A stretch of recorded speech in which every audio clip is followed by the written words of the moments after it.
Just welcome on to this channel. First running and this video is for you ஒரு குட்டி question but அது important 5 points எழுதுனா 5 மார்க்கா அப்படின்னா அந்த கொஸ்டின் தான் இது கேரக்டரிஸ்டிக்ஸ் ஆஃப் மாடியூல். ஸோ இதுவும் ஒரு இம்பார்ட்டன்ட் கொஸ்டின் தான். இதை 3 மார்க்லையும் கேட்கலாம், சில நேரம் 5 மார்க்லையும் கேட்குறாங்க.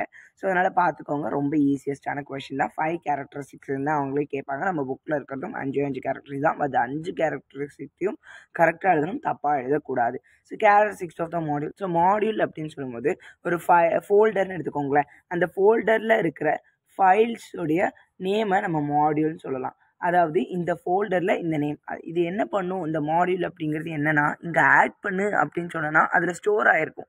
அதுக்குள்ளே என்ன ஸ்டோர் ஆகிருக்குன்னா, ஆட் பண்ணணும்னா ஒரு 2 வேரியபிள் இருக்குன்னா அதுக்கு ப்ளஸ் பண்ணணும் அப்படின்னு சொல்லும். அதுதான் மாடியூல் அப்படிங்கிறது. ஸோ அப்போ அந்த மாடியூல் பற்றி நம்ம பார்க்கலாமா? Module contain instruction. ஸோ நான் சொன்னோம்ல, இது 2த்தையும் நீ ப்ளஸ் பண்ணணும் அப்படின்னு சொல்கிறது ஒரு இன்ஸ்ட்ரக்ஷன். ஸோ இந்த மாதிரி நீ அவங்களுக்கு ஆன்சர் கொடுக்கணும் அப்படின்னு சொல்கிற எல்லாமே அதில் லாஜிக் புக் மாதிரி இருக்கும். ஸோ அதுதான் மாடியூல். இன்ஸ்ட்ரக்ஷன், ப்ராசஸிங் லாஜிக் எப்படி பண்ணணும் அப்படின்னு சொல்கிறது, அண்ட் டேட்டாவை ப்ராசஸிங் பண்ணுறதா என்னது மாடியூல்ஸில் இருக்கும்.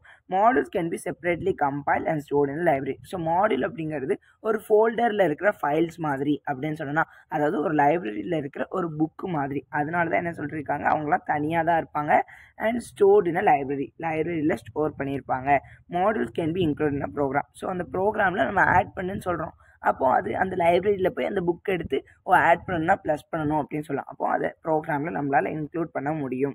Module segments can be use invoking a name and some parameter. சில இதுக்கு பேராமீட்டர்ஸை கொடுக்கறதுக்கு அண்ட் ஒரு நேமை கொடுக்கறதுக்கு நம்ம எதை யூஸ் பண்ணுறோம் அப்படின்னா இந்த மாடியூல் செக்மெண்ட்ஸை நம்ம சொல்கிறோம்.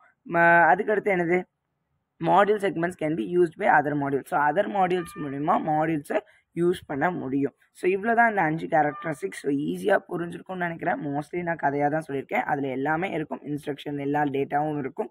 அது தனியாக லைப்ரரியில் தான் இருக்கும். அந்த லைப்ரரியில் உள்ளதை நம்ம ப்ரோக்ராமுக்கு யூஸ் பண்ணிக்கலாம். அந்த ப்ரோக்ராமுக்கு நம்ம டிஃப்ரெண்ட் நேம்ஸோ பேராமீட்டர்ஸாவோ அதை யூஸ் பண்ணிக்கலாம். அது மட்டும் இல்லாமல் அந்த மாடியூலை நம்மளால் பயன்படுத்த முடியும். இவ்வளோ தான் அந்த 5 கேரக்டரிஸ்டிக்ஸ் ஆஃப் மாடியூல். ஸோ அடுத்த வீடியோவில் நான் உங்களோட வந்து சந்திக்கிறேன். Until then, bye from me. Thank you for watching. All the best for your preparation.